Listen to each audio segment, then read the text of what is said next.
Now, I recently made a video ranting, which is mainly how I use this YouTube platform, is, complain about stuff, but also provide solutions. It's like, yeah, I have an issue, and I feel like this is an alternative that this company or whoever should pursue. And here's why you, also a consumer, just like me, should be bothered by whatever the particular issue is. The last video was Beeper Mini, essentially allowing Android users to message their iPhone friends and family members from their Android device. Looks like Apple has temporarily shut it down. Perhaps Beeper's in the trying to fix it. We'll see what happens. That's as of today while I'm recording this particular video. But the issue that I have, and I didn't want to spend too much time talking about that, that was more about what that product was, is what Apple does and the stronghold that they have. And we'll talk really just about the phone because I can't necessarily say the exact same thing for the laptops and the desktops. I mean, they have their practices and their ways, but I like this thing. I like this MacBook. I really do. In fact, I need to probably make another video about it, just talking about how much I've been enjoying it. But when it comes to the iPhone, I really have some issues. And I actually took some notes. And we'll do a little bit of scrolling and a little bit of talking. Now, my opinion is that the iPhone used to be great. And this isn't a Steve Jobs reference because I know a lot of people would tell, oh, well, what if when Steve was here compared to Tim Cook? No, it's not that. It's just how I view how the phone has contributed to, yes, even the development of various Android things, just how things have progressed. Yes, the first iPhone, magnificent. Steve Jobs came on stage and introduced what, a phone, an internet communicator, and whatever the third thing is, a music player. I think those were the three things. Yeah, uh, it was like, wow, this is great, and it's all one device. Now, was it the best phone? No, but for the time, it was great, and that was laying the foundations for everything to come. Cool. Again, my opinion is that the next good iPhone was the iPhone 4. What did we get on the iPhone 4? The front facing camera. Is that the first smartphone to have a front facing camera? I don't know. I'm sure I could easily Google it and give you an answer, but we're talking specifically about the iPhone. The fourth iPhone allowed us to really utilize FaceTime, and I believe that's also when iMessage came out. So that's two pivotal things that have happened with that particular device. Since then, I'm not going to say that the iPhone is not good, but it's a phone. It's a phone that has progressed and gotten better over time. And it's evident now if we fast forward all the way to the 15. And of course, I'm sure there are various stopping points that if I really wanted to, we could look at individual phones and say, well, this is what was good about this one. But you have the bigger phone, and the bigger phone is different from the smaller one. And if you want these additional features, you got to pay for the big phone, even if you don't want the big phone. But that's essentially what they're doing now, and they've done it in the past. But if we're just talking about the iPhone 15 series, first thing, talking about the price. Notice that there's a $200 difference between the Pro Max and the Pro. That's mainly because you no longer have the option to buy the 128 gig version of the Pro Max. You have to buy the 256 gig version. If that's okay with you, then that's fine. But Apple said, well, instead of us giving this offering, we just won't do it anymore. And I think with one of the phones, it might have been the 14 series, if you got that 128 gig variant, there was a certain film mode that you just couldn't shoot in because they knew that file sizes would get too large too quickly and consume all your space. So they said, no, if you have the lower storage option, you just can't even record video or pictures in that particular format. So whatever. But then, of course, screen sizes are what they are. And this is really where I'm starting to say, okay,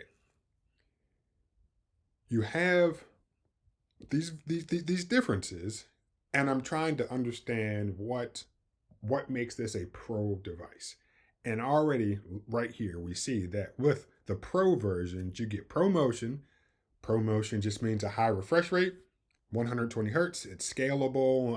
I don't know exactly what it's 120, I think, down to somewhere below 60, but it's a variable refresh rate. That's cool. Is that a pro level feature? Apple says it is. And then I can imagine most customers probably won't even realize the difference, but it's something that Apple says, hey, you can do. Now, here is something that people will recognize: an always on display. Why is that a pro level feature?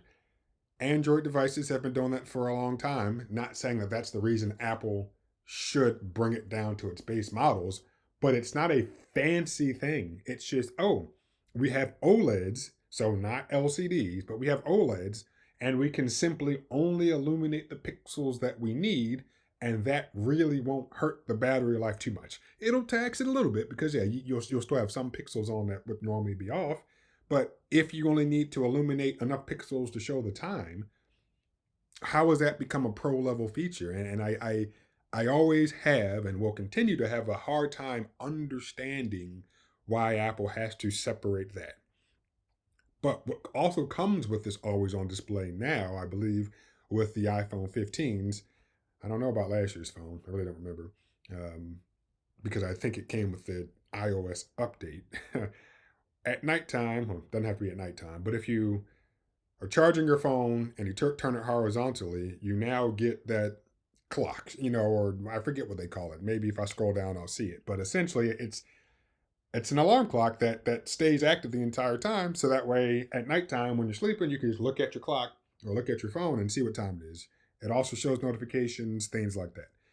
And I'm like, okay, so pros use always on displays, and apparently pros don't want to have to either have a separate clock radio or alarm clock in their room, something that stays illuminated all the time, or let's just say a separate clock, or pros are the ones that don't need to have to illuminate their screen when they wake it up. It's one of those things where I'm just like,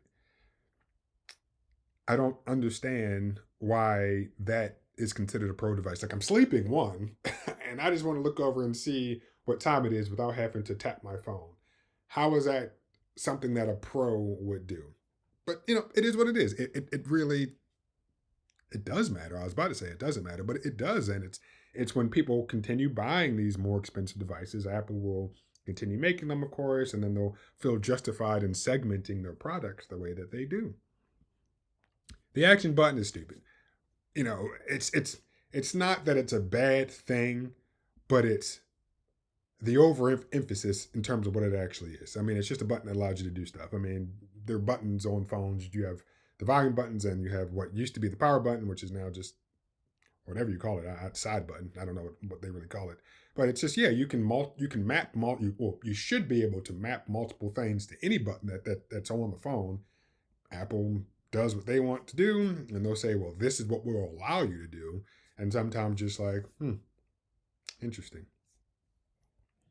Now, of course, and I'm not a camera guy, so I think this might be where I stop, but the main thing that I'd like to point out are the A17 Pros versus the A16. The A16 actually came out last year. It was in their pro level devices. Now it comes to the regular ones. That's fine.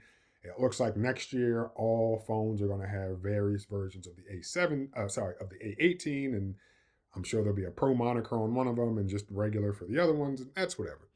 But when it comes to, I guess, things that make sense, and I actually will agree with what I'm saying it, so I do agree with it, but I'm agreeing with Apple's practice, and this kind of has to go with my rant about iMessage and how is what it is, and we'll talk about that some more in terms of competitive advantage and competitive strategies. And I'm not a business guy; I just took a class, so I think I know what I'm talking about when I really don't. But Apple apparently bought out all of the capacity for TSMC. They're the ones that make the chip for their, I want to say, 3 nanometer technology.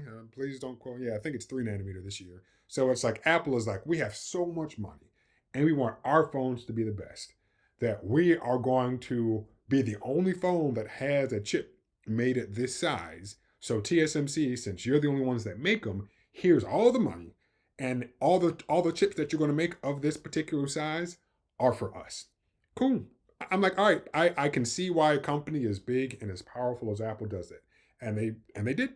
And I am completely okay with that. That's saying, hey, I want my product to be the best, and my product being good allows my consumers, my customers, to be satisfied with the product. Hopefully, it gives us, um, in the case of a computer, it gives us a very powerful, efficient computer.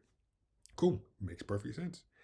But when it comes to other things that they do, I'm just like, this doesn't make any sense. And we've skipped all the camera stuff because the iPhone camera is fine, pro or non-pro. Even though there are some differences that we could talk about, they're just like, it doesn't make sense. But when it comes to the how you charge the phone, how you interface with the phone, it took us forever to finally get USB-C on the iPhone. But going back to the pro versus non-pro, why is USB 3 considered a pro level feature compared to just regular USB 2 on the iPhone 15? And every time I talk about it, I say, well, USB 2 came out in the year 2000, so we're talking 23 years ago. USB 3 came out, I believe, in 2008. So what is that, 15 years ago? And it's just neither of these are new technologies. So to say one is pro and one isn't, it's like, it doesn't make sense. Now, if they put a Thunderbolt port on the bottom of the iPhone 15, I'd be like, all right, I can see why that would be a pro level feature. Okay, yeah. Even I'm just like, all right, Thunderbolt port, even USB 4 operating at potentially 40 gigabits per second. I'm like, all right, cool. I'll give you that one, Apple. All right, I'll give you that. But USB 3 should be the base, and then going up from there. And USB 3 is really just 5 gigabits at minimum. And I've complained in other videos about, well, why do these non-pro iPads get USB 3 and USB-C, but the iPhone has taken forever to finally even first get USB-C, and then only some of them get USB 3. Now, as I was talking about in my other video, talking about the Beeper app and how you're able to message your iPhone friends from your Android device, here's one thing that would have drastically impacted me had I purchased an iPhone 15 that was made for this country. And of course, in case you aren't aware, starting with the iPhone 14 and now with the iPhone 15, it only supports eSIM. And what's most important, which at this point, you can only say or do so much, is that statement is only true for iPhones made for this country. So you get phones for the rest of the world, and they all still have the physical SIM slot, meaning you're easily able to take your SIM card out and put it in another phone. And fortunately, when it came to the whole Beeper app and me wanting to put my SIM card back in the Android device, that's all I had to do. Use the little SIM ejector tool, pop it open, put my SIM card I put it back in my Pixel actually, and I was like, this is great. Now, had I had an eSIM, because there's not yet a transfer tool, actually, on the Pixel, it does talk about being able to transfer an eSIM from an iPhone. I haven't done it yet, but I will give it a try. But either way, it was easier to just say, let me take it out, put it back in the other phone. Apple, on the other hand, I don't think they've developed anything, because let's say I did that, and now my eSIM is on a Pixel to bring it back to the iPhone. I don't know if Apple has done anything to allow that to actually happen. But the reason I'm bringing this up is it was completely uncalled for them to remove the physical SIM card from their iPhones. But why are they doing it? The same reason that they haven't created an iMessage app, the same reason it's taken them forever to adopt RCS, the same reason they didn't easily adopt USB-C without having to be forced to do it. It's all about lock-in. Once your SIM card is a part of the phone, the way that it is with an eSIM, until there's an easy way to transfer it, you're not going to feel like going through the hassle. That's one more step, one more hurdle you'd have to overcome in the event that you wanted to change from iPhone to Android.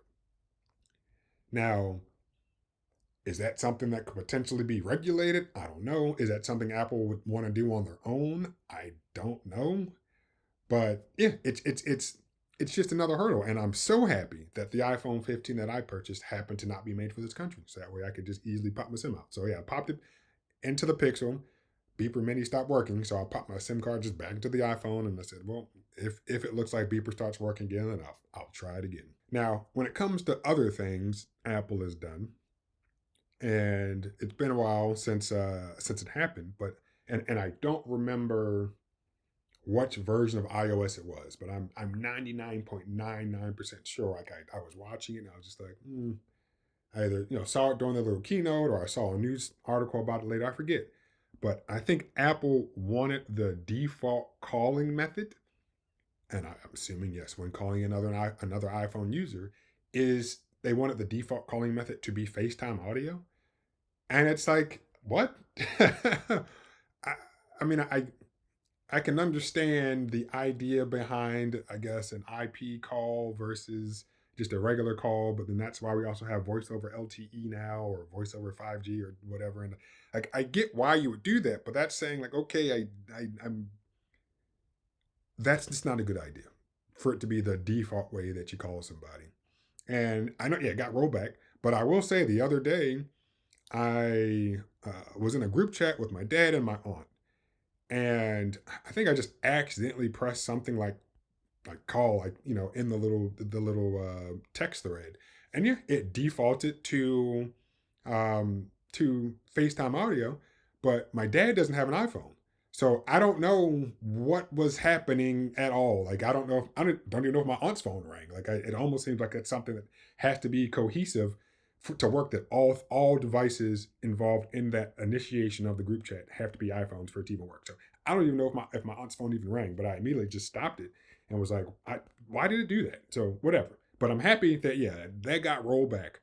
Oh, default call for your iPhone is to FaceTime audio. Absolutely not. Then we can't forget the fact that Tim Cook, Apple CEO, once told a reporter to buy his mom an iPhone when he attempted to express to him, "Hey, Mr. Cook, CEO, I have an iPhone, but my mom doesn't.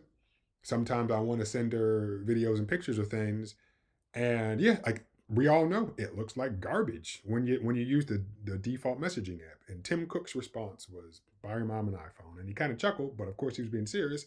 And the fact that the rest of the room also kind of laughed, like that's where we need to hold these people accountable. It's like, no, man, fuck you.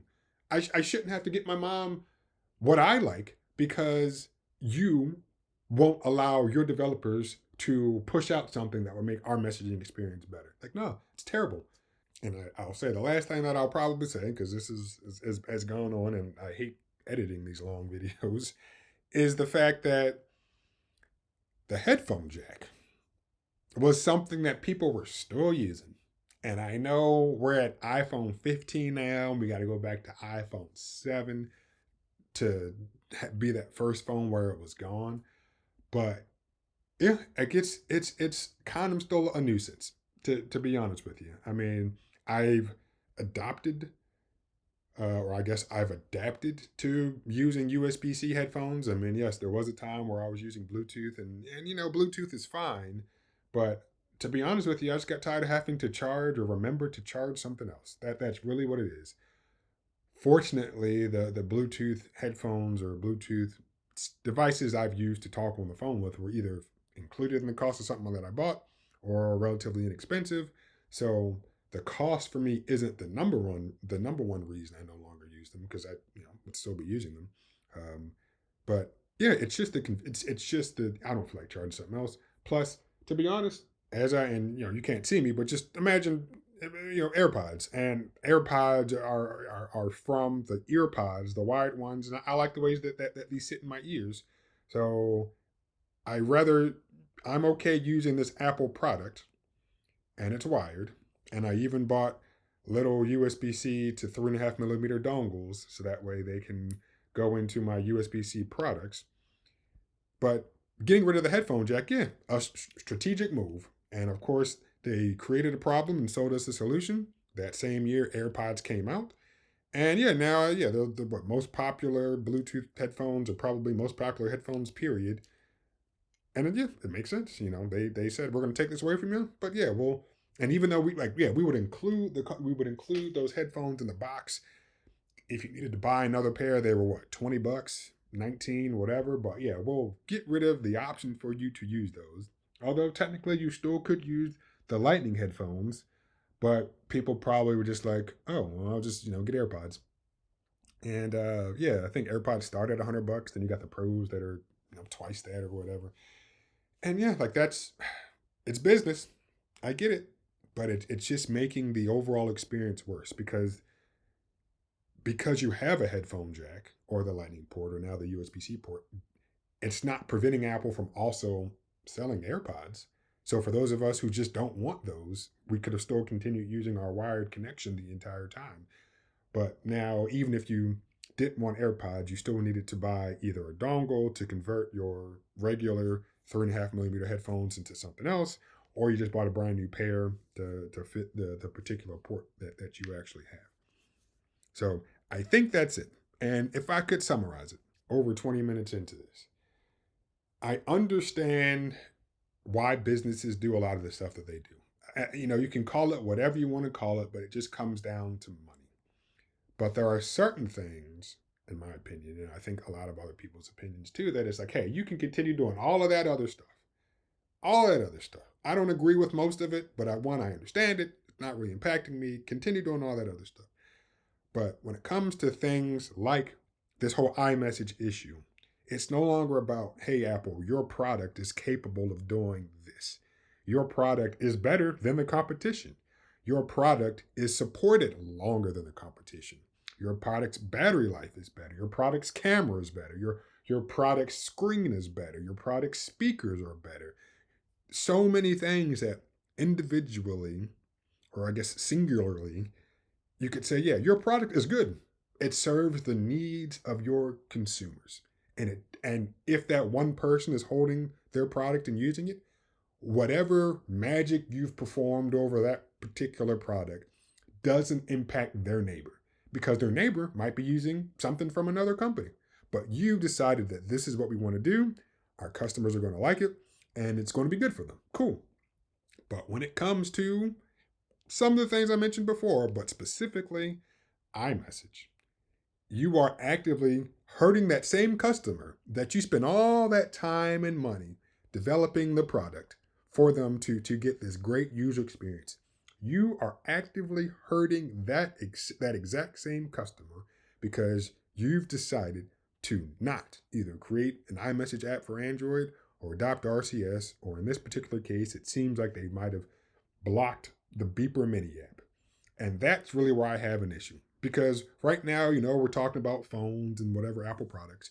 But if we talk about things in other industries, like I drive a Honda Civic compared to, like a Maybach, or a Lamborghini, or, some super expensive car.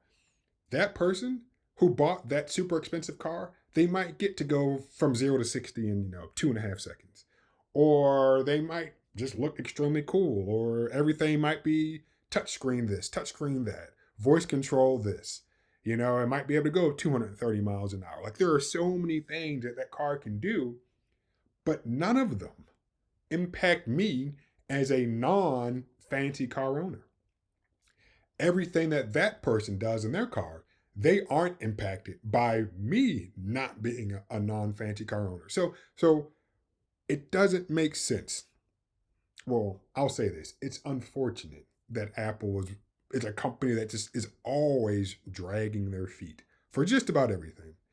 And yeah, we're well over 20 minutes into this, and John Prosser, Front Page Tech. I try not to talk about other real YouTubers, but yeah, he'll say things, and maybe he's entertaining, so I'm not going to stop watching him. But I just disagree with a lot that he says.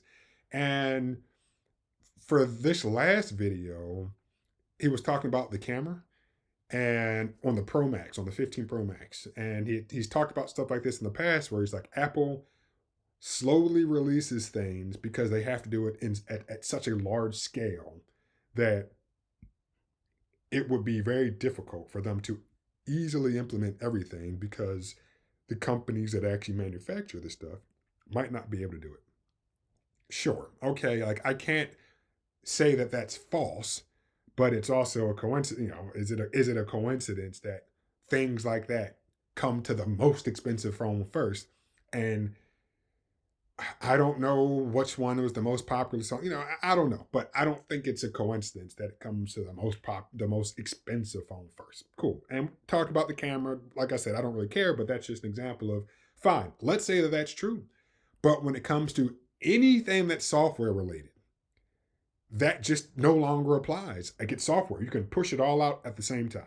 When it comes to the USB-C port, nothing to do with scale. You've already been using it for years. So just put it on your iPhone. And yeah, it's on the iPhone now, but there's no reason to have to, aside from money, but there's no reason for it to not have been, because it has nothing to do with scale. And I hope, I really do, I really hope that this Beeper Mini app continues to work or starts working again, within the next day or two. And whenever Apple does adopt RCS sometime next year, yeah, analysts will be able to see and say stuff, and I'll use it for a little bit or whatever. But yeah, I texted my friend the other day, and I'm all over the place here. But like I just said, like I'm happy. Like I was happy to pay a subscription to gain access to iMessage while using my Android device, because that was truly, in my opinion, the best of both worlds. Like, yeah, would it be best if one app supported it all? Yeah, probably. But for what's available now, perfectly fine paying my little $2 a month, of course, after the free trial. But yeah, Apple is clearly a successful company. There's no doubting that. But I also feel like they're a pretty shitty company. And there's a reason that, the iPhone is popular here, but not super popular everywhere else. I mean, I think in parts of Europe, and I even think, well, if I say Europe and Asia, like, well, where else is there? Africa, India, Eastern Europe. So, I mean, it has a foothold, a small foothold in another place, but it is dominant here. And I feel like, yeah, that's just keep the consumer blind, sell them stuff they don't really need, mark the price up for stuff, um, put the pro moniker on things when pro doesn't really mean anything anymore, and keep it moving. So yeah, I hope that Beeper continues to work or starts working, and depending on how well it works, will definitely determine how these Apple products continue to stay in my life.